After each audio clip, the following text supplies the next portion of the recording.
আসসালামু আলাইকুম। আজকে আমি আপনাদের সাথে শেয়ার করব ঘরে পাতা মিষ্টি দই বানানোর সঠিক ও সহজ নিয়ম। এইভাবে দই তৈরি করলে আর কখনোই দই তৈরিতে কিন্তু ভুল হবে না। সঠিকভাবে দই তৈরির এই রেসিপিটি যদি আপনারা ফলো করেন, আপনারা এরকম 100% দই তৈরি করতে পারবেন। তাহলে চলুন দেখে নিই দই তৈরির রেসিপিটি। দই তৈরি করার জন্য প্রথমে আমি একটি প্যানের মধ্যে 2 লিটার দুধ নিয়েছি। আপনারা আপনাদের পরিমাণ অনুযায়ী দুধটা নিয়ে নেবেন। এখন এই দুধটাকে খুব ভালো করে জাল করে নিতে হবে। দুধটাকে জাল করে নেওয়ার সময় অবশ্যই একটি স্প্যাচুলার সাহায্যে এইভাবে করে নেড়েচেড়ে দিতে হবে, না হলে কিন্তু দুধটা নিচে লেগে যেতে পারে আর পোড়া গন্ধ আসতে পারে। যদি দুধটা পুড়ে যায় তাহলে কিন্তু দই থেকে পোড়া গন্ধ আসবে, দইটা কিন্তু খেতেও ভালো লাগবে না। চুলার আঁচটা মিডিয়াম হিটে রেখে দুধটাকে খুব ভালো করে জাল করে নিতে হবে। দই তৈরির মূল কথাই হলো দুধটাকে খুব ভালো করে ঘন করে জাল করে নেওয়া। দুধটাকে যদি খুব ভালো করে ঘন করে জাল করা হয়, সেই দইটাও কিন্তু খুব ভালোভাবে বসে যাবে। তাই দুধটাকে খুব ভালো করে ঘন করে জাল করে নিতে হবে। দুধটাতে যখন বলক চলে আসবে ঠিক তখনই একটি স্প্যাচুলার সাহায্যে এইভাবে করে নেড়ে চেড়ে দেবে, এতে করে দুধটা উতলিয়ে পড়বে না। দুধটাতে যখন খুব ভালো করে বলক চলে আসবে ঠিক তখনই আমি হাফ কাপ চিনি দিয়ে দিচ্ছি। আপনারা আপনাদের টেস্ট অনুযায়ী চিনির পরিমাণটা কমিয়ে বাড়িয়ে নিতে পারেন। এরপর আবারও স্প্যাচুলার সাহায্যে দুধের সাথে চিনিটাকে খুব ভালো করে মিক্সড করে নেব। এরপর দই তৈরির জন্য আমাদের যে কাজটা করতে হবে সেটা হলো দুধটাকে খুব ভালো করে ঘন করে নিতে হবে।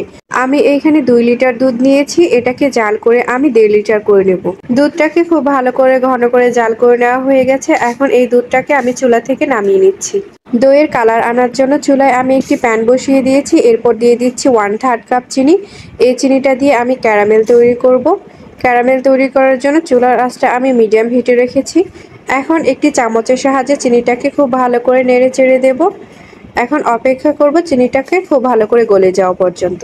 আপনারা একটু খেয়াল করলে বুঝতে পারবেন যে চিনিটা খুব ভালো করে গলে যাচ্ছে। এখন এই চিনিটার মধ্যে যখন কালার চলে আসবে ঠিক তখনই ক্যারামেল তৈরি হয়ে যাবে। আমরা অপেক্ষা করব ক্যারামেলে খুব সুন্দর একটা কালার চলে আসার। এই ক্যারামেলটাকে কিন্তু খুব বেশিক্ষণ জাল করা যাবে না, এতে করে কিন্তু তিতা ভাব চলে আসবে। দইটা কিন্তু তখন খেতেও ভালো লাগবে না। ক্যারামেলের মধ্যে খুব সুন্দর একটা কালার চলে এসেছে।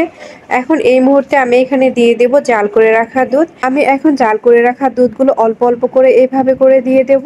আর হ্যাঁ, অবশ্যই মনে রাখবেন যে কাঁচা দুধ কখনোই ক্যারামেলে দিতে যাবে না, এতে করে দুধটা কিন্তু নষ্ট হয়ে যাবে।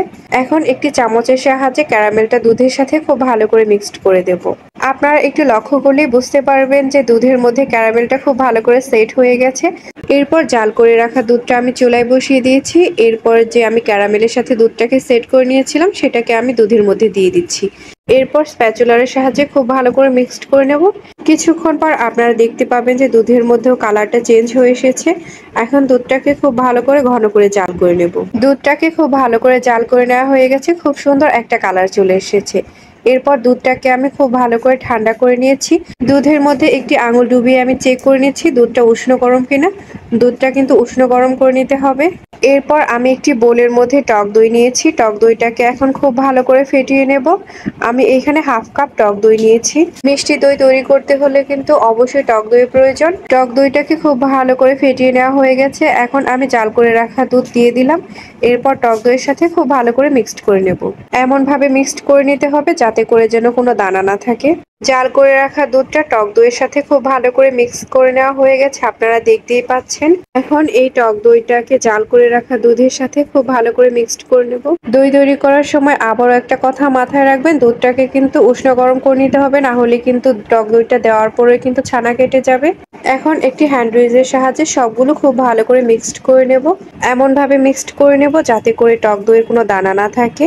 খুব ভালো করে মিক্সড করে নেওয়া হয়ে গেছে। এরপর দই তৈরি করার জন্য আমি 4টা 1 টাইম কাপ নিয়েছি। এরপর একটি কাচের বাটি নিয়েছি। এরপর আমি এগুলোর মধ্যে দুধটাকে খুব ভালো করে ঢেলে দেব। আপনাদের ঘরে যদি এরকম কাপ না থাকে তাহলে যে কোনো স্টিলের বাটি বা কাচের বাটি বা মাটির পাত্রতেও বসাতে পারেন। যে কোনো পাত্রে কিন্তু এই দইটা বসবে। সবগুলো ঢেলে দেওয়া হয়ে গেছে। এখন আমি এই প্যানের মধ্যে ঢাকনা দিয়ে দেব। ঢাকনা দিয়ে দেওয়ার পর প্যানের মধ্যে আমি এরকম একটি টাওয়াল দিয়ে দিচ্ছি। আপনারা কিন্তু কম্বল মুড়িয়ে দিয়েও রাখতে পারেন। দই তৈরি করার সময় অবশ্যই মনে রাখবেন যতটা গরম আবহাওয়া থাকবে দই কিন্তু ততটাই ঠিক তাড়াতাড়ি বসবে। এখন এই প্যানটাকে একটা গরম জায়গায় রাখতে হবে, তাহলে কিন্তু দইটা খুব তাড়াতাড়ি বসবে।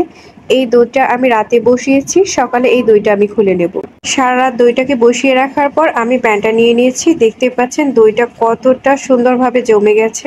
এখন আমি আপনাদেরকে দইটা একটু কেটে দেখাচ্ছি ঠিক কেমন হয়েছে।